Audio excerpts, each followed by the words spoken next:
नैतिक शिक्षा की कक्षा के अंदर आप सभी बच्चों का स्वागत है। प्यारे बच्चों, आज हम पाठ 11 कक्षा 8वीं के लिए योग की द्वितीय सीढ़ी नियम पाठ अध्ययन करेंगे। पाठ 11 योग की द्वितीय सीढ़ी नियम। 5 नियम, कहने का अर्थ है कि नियम 5 होते हैं। योग के 8 अंगों में यम के पश्चात दूसरा स्थान नियम का आता है प्यारे बच्चों। और यम का व्यवहार समाज के क्षेत्र में होता है, जैसा कि आप पिछले पाठ में पढ़ चुके हो। लेकिन नियम का व्यवहार व्यक्ति की निजी जिंदगी से होता है कि उसे कैसा रहना चाहिए, कैसा नहीं रहना चाहिए, ये नियम सिखाता है। और नियम 5 हैं। कौन कौन से? सोच, संतोष, तपः, स्वाध्याय, ईश्वर, प्रणिधानी नियमः। अर्थात सोच, संतोष, तप, स्वाध्याय और ईश्वर प्रणिधान, ये 5 नियम हैं। अब इनका हम अलग अलग से अध्ययन करेंगे, आपके साथ पाठ को साझा करेंगे। सबसे पहला आता है सोच। सोच का आप जो बेटा हिंदी मीनिंग है, उसका मीनिंग है स्वच्छता, साफ सफाई। अब वो साफ सफाई चाहे शरीर की हो, चाहे आत्मा की हो, चाहे घर की हो, चाहे वो बाहर की हो, कहीं की भी हो, एवरीवेयर। ठीक है ना? सोच का अर्थ है शुद्धि, स्वच्छता, शारीरिक और मानसिक पवित्रता को सोच कहते हैं। जीवन को सुखी, स्वस्थ तथा आनंदमय बनाने के लिए पवित्रता की आवश्यकता होती है। और पवित्रता साफ सफाई से आती है प्यारे बच्चों।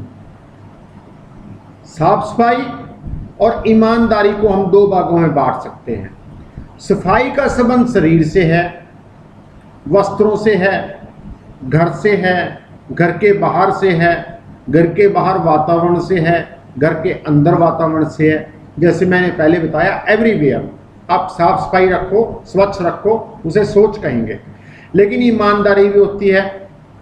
सोच का मीनिंग ईमानदारी भी है कि क्या है? धन और मन। धन, जो आप धन कमाओ, लेकिन वो पवित्र होना चाहिए, चोरी से नहीं होना चाहिए। अमन, अब यही इसके बाद आगे कहता है कि सोच के बारे में, शरीर के बारे में बताया गया है। जैसे मेरा कर्सर आया हुआ है, शरीर को स्वस्थ रखने के लिए उसे स्वच्छ रखना अत्यंत आवश्यक है। इसके लिए प्रतिदिन पेट की सफाई चाहिए, दातुन करना चाहिए, नहाना चाहिए और स्वच्छ वस्त्र डालने चाहिए। कि स्वच्छ वस्त्रों का अर्थ है धुले हुए कपड़े, धुले हुए वस्त्र, जो आप सुबह नहा धो के पहनते हो। गंदे वस्त्र नहीं पहनने चाहिए। घर और बाहर झाड़ू, बुहारी, पोछा, सफेदी आदि से स्वच्छ करना चाहिए। आपको याद हो, जैसे सफेदी का शब्द आया, सफेदी से मुझे याद आया कि दिवाली आने से पहले घरों में सफेदी कराते हैं, साफ सफाई करते हैं। कि घर की सफाई कम से कम साल में 1 बार तो होनी चाहिए। हाँ, घर के फर्श को अंदर से बाहर से हर रोज साफ करो। वातावरण की शुद्धि के लिए पुष्प लगाए जाते हैं, पुष्प वाले पौधे लगाए जाते हैं। घर में तुलसी का पौधा लगाया जाता है, केले का पौधा लगाया जाता है, नीम का पौधा लगाया जाता है, पीपल का पौधा लगाया जाता है। ये जो पौधे हैं, ये जो बड़े वृक्ष हैं, ये हमारे वातावरण को साफ करने में सहायक सिद्ध होते हैं। यज्ञ हवन से वातावरण की शुद्धि होती है। धन की शुद्धि का अभिप्राय यह है कि हमारी कमाई ईमानदारी की हो, चोरी की ना हो, ठगी की ना हो, लूटपाट से ना हो, किसी को शोषण से ना हो, खून पसीने की हो। कि आपके हाथों से, आपके शरीर से कमाया हुआ हो, चाहे वो मानसिक हो, चाहे वो शारीरिक हो। मन की शुद्धि का अभिप्राय यह है कि हमारा मन ईर्ष्या, द्वेष, अहंकार आदि बुरे भावों से मुक्त होकर दूसरे के प्रति मैत्री की भावना रखना, सद्भाव की भावना रखना, सहयोग की भावना रखना, इनसे भरा होना चाहिए। मनु महाराज ने इन सब पवित्रताओं में, जितने भी मान लो हमारे पास वस्तु हैं, अंदर की है, बाहर की है, घर की है, वातावरण की है, इन सब पवित्रता, धन की पवित्रता को मुख्य माना गया है। अब मैं आपसे बात करूंगा, दूसरा नियम है संतोष। संतोष का अर्थ है पूरी तत्परता, पुरुषार्थ, प्रयत्न से किए हुए कर्म का जो फल प्राप्त हो उससे अधिक का लोभ न करना संतोष कहलाता है। विजय हो या पराजय हो, हानि हो या लाभ हो, सुख हो या दुख हो, सब अवस्थाओं के अंदर अपने मन को प्रसन्न रखना, अपने मन को खुश रखना संतोष कहलाता है। अब थोड़ा सा हम इसको संतोष को डिटेल में पढ़ते हैं। संतोष का अर्थ आलस्य नहीं है कि आप काम करना ही छोड़ दो, अपितु अपने कर्तव्य को पूरे पुरुषार्थ, पूरे मेहनत से पूर्ण करना और जो उसका फल मिले उसमें संतुष्ट रहना संतोष कहलाता है। लालसा, तृष्णा, लालसा मैंने मीन्स चाहना, तृष्णा इच्छा का दास न बनना संतोष कहलाता है। इच्छा जितनी घटेगी सुख उतना बढ़ेगा। इच्छा ऐसी आग है प्यारे बच्चों जो संतोष के जल के बिना नहीं बुझ सकती बिल्कुल भी। क्योंकि यदि आज आपके पास बाइक है कल कार की जरूरत पड़ेगी, आज कार है कल उससे बड़ी कार की जरूरत पड़ेगी, आज बड़ी कार है फिर आपको और बड़ी कार की जरूरत पड़ेगी, कि आपकी इच्छाएं बढ़ती चली जाएंगी। इसीलिए इच्छाएं कम होनी चाहिए इंसान की और तभी सुख मिलता है। और जहां संतोष है वहां सुख है और जहां असंतोष है वहां दुख का मूल है। ये आपका एक नंबर का प्रश्न भी है। संतोष और असंतोष का अभिप्राय क्या है? संतोष सुख का मूल है और असंतोष दुख का मूल है। तीसरा हमारा आता है तप। जीवन में अपने उद्देश्य को पूरा करने के लिए धैर्य और प्रसन्नता से सुख, दुख, भूख, प्यास, सर्दी, गर्मी इनको सहन करना तप कहलाता है। व्यक्ति को चाहिए कि वह कर्तव्य का पालन करता रहे। सुख आए या दुख, गर्मी हो या सर्दी, मान हो या अपमान, कष्ट हो या आराम, इन सब को खुशी खुशी सहन करना और अपने लक्ष्य की ओर आगे बढ़ते जाना। असफलता मिले उससे न घबराना, आगे बढ़ते जाना तप कहलाता है। महाभारत में कहा है कि स्वधर्मवर्तित्वम अर्थात अपने कर्तव्य को करते रहना तप है। जैसे विद्यार्थी का काम सिर्फ पढ़ाई करना है, वो पढ़ता रहे और आगे बढ़ता रहे, तो विद्यार्थी के लिए तो पढ़ाई ही तप है। लेकिन आगे भी कहा गया है विद्यार्थी के लिए तप तो है लेकिन वो उचित खाए, उचित सोए, आलस्य में समय नष्ट ना करे, कम से कम में अधिक से अधिक विद्या ग्रहण करे, ज्यादा समय स्मार्टफोन पे अपना समय व्यतीत ना करे। यदि स्मार्टफोन और पीसी का उपयोग करना है, कंप्यूटर का उपयोग करना है, वो पढ़ाई के लिए करे, गेम के लिए ना करे। ये विद्यार्थी का तप है। गृहस्थी का तप अपने परिवार के लिए है, समाज के लिए है, राष्ट्र की सेवाओं में समय बिताना है, इस कार्य में कष्ट सहन करना ही है। और ब्राह्मण देखो अलग अलग बताया, पहले विद्यार्थी का बताया, फिर गृहस्थी का बताया, फिर ब्राह्मण का बताया।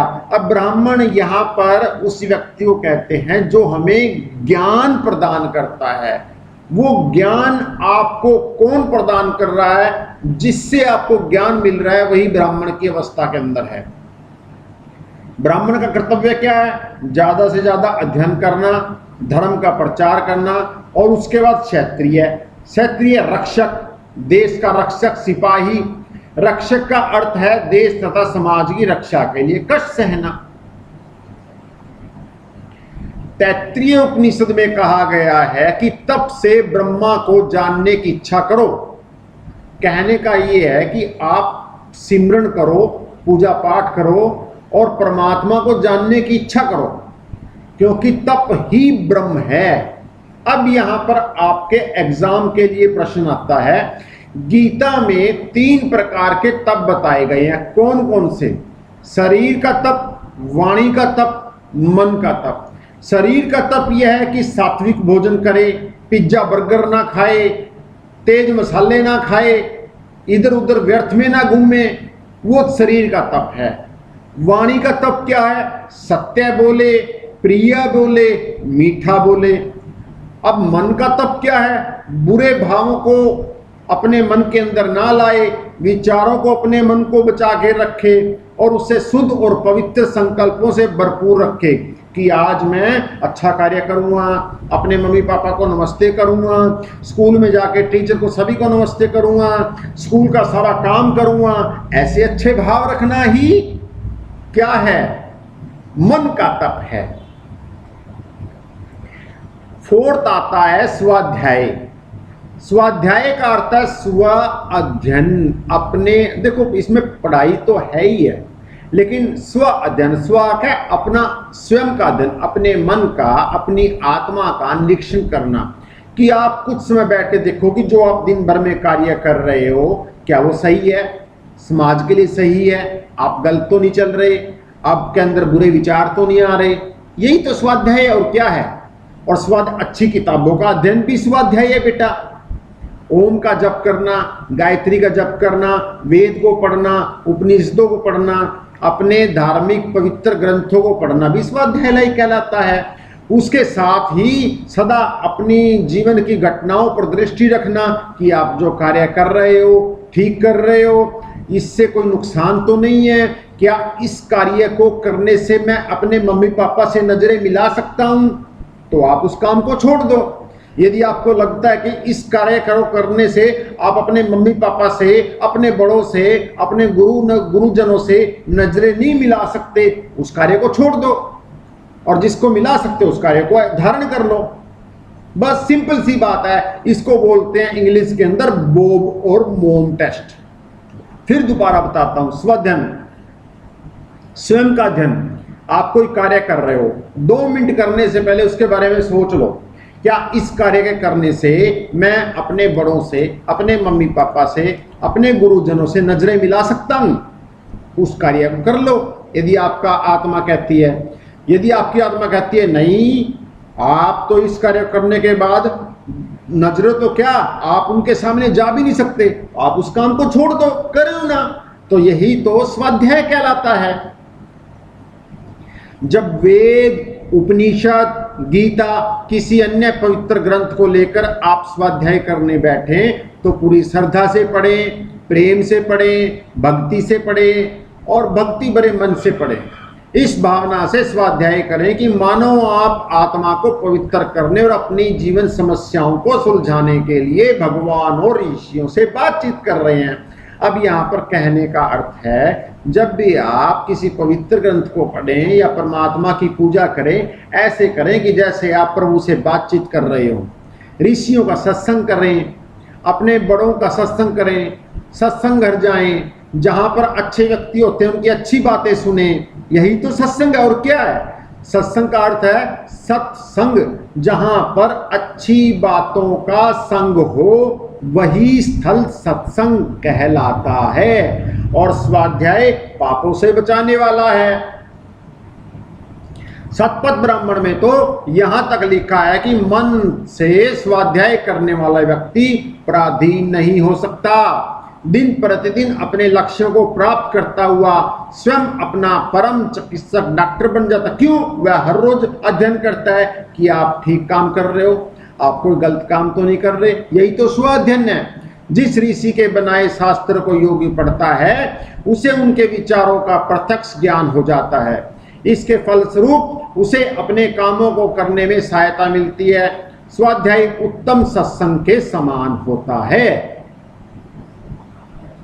पांचवा है ईश्वर प्राणिधान। पांचवा नियम ईश्वर प्राणिधान है। ईश्वर प्राणिधान का अर्थ है कि अपने सब कर्मों को ईश्वराधीन मानकर उसकी सेवा में अर्पण कर देना। कहने का भाव यहां पर यह है कि आप जो भी काम करो तो फल सहित भगवान के चरणों में उसको अर्पण कर दो। वो ईश्वर प्राणिधान है। हे परमात्मा, आपकी इस काम को करने वाले, आप ही करवाने वाले, आप ही देखने वाले, आप ही बोलने वाले, तो आपका कर्म आपके चरणों में अर्पण, इसको बोलते हैं ईश्वर प्राणिधाना। ईश्वर प्राणिधाना की भावना रखने वाला व्यक्ति, भक्त जो भी कर्म करेगा उसे पूरी सावधानी से करेगा, क्योंकि वह जानता है कि उसका सारा कर्म ईश्वर को अर्पण करने के लिए है। ईश्वर देख रहा है, और भगवान को तो आप गलत चीज अर्पण कर नहीं सकते। अब भगवान को हमेशा अच्छी चीज अर्पण होती है, इसलिए आप अच्छा कर्म करोगे। अच्छा कर्म करोगे तो वही आप अर्पण कर सकते हो। जब हमें किसी बड़े राज्याधिकारी या साधु संत महात्मा को श्रद्धा से कोई वस्तु, वस्त्र, फल, या अब देखो यहाँ पर एग्जाम्पल दे रखा है, ये फल या मिठाई आदि भेंट करनी है, तो हम प्रयत्न यही करते हैं कि उत्तम से उत्तम वस्तु भेंट स्वरूप दी जाए। फल कच्चा या सड़ा गला ना हो, मिठाई अच्छे घी की हो। अब जब भगवान को भेंट करनी है तो वो तो उससे भी अच्छी चीजें होनी चाहिए प्यारे बच्चों। तो भी क्या यही प्रयत्न नहीं होगा? अब कोई भी गलत कर्म भगवान को हम ना दें, वचन कर्म ऐसे हों जिनके द्वारा कुछ भी गंदा ना हो और उसे हम प्रभु के सामने भेंट करते हो हमें शर्म आए, हमें लज्जा आए। अतः इस प्रकार ईश्वर को समर्पित हुआ भक्त उसी के लिए खाएगा, उसी के लिए पिएगा, उसी के लिए जिएगा, उसी के लिए मरेगा। गीता में कहा गया है, जो पुरुष सब कर्मों को परमात्मा को अर्पण करके स्वार्थ को त्याग कर कर्म करता है, वह जल में कमल के पत्ते के समान पाप से बचा रहता है। कहने का अर्थ यह है कि आप जो कुछ भी कर्म करो अच्छा करो, और कर्म करने के बाद उसको परमात्मा के चरणों में डाल दो। हे परमात्मा, आपका किया हुआ कर्म आपके चरणों में अर्पित। अब आपकी इच्छा है कि हमें किस रास्ते लेके जाना है। इसलिए प्रार्थना भी की जाती है, हे परमात्मा, आप हमारी बुद्धियों को अच्छे मार्गों की ओर लेके चलो। और ये भी प्रार्थना की जाती है प्यारे बच्चों, हे परमात्मा, आपने हमें जो दो हाथ दिए हैं उनसे हम हमेशा अच्छा कर्म करें। दो आंखें दी हैं, अच्छा देखें। दो कान दिए, अच्छा सुने। दो पांव दिए, अच्छी जगह जाएं, बुरी जगह ये कभी ना जाएं। इसी को हम क्या कहते हैं? समर्पण भाव कहते हैं। ठीक है प्यारे बच्चों, ईश्वर प्राणिधाना ये हो जाता है, ईश्वर को समर्पण हो जाता है। अब यहाँ पर ये आपका चैप्टर खत्म हो जाता है। उसके बाद अभ्यास के प्रश्न हैं। हम नेक्स्ट वीडियो के अंदर अभ्यास के प्रश्न करेंगे प्यारे बच्चों, और इस वीडियो के अंदर भी मैं आपको लिंक दे दूंगा ताकि आपको कोई दिक्कत ना आए। धन्यवाद बच्चों, आप सभी बच्चों को शुभ आशीर्वाद। आप हंसते रहो, आप खेलते रहो, आप मुस्कुराते रहो और आप ऊंचाइयां छूते रहो। धन्यवाद बच्चों।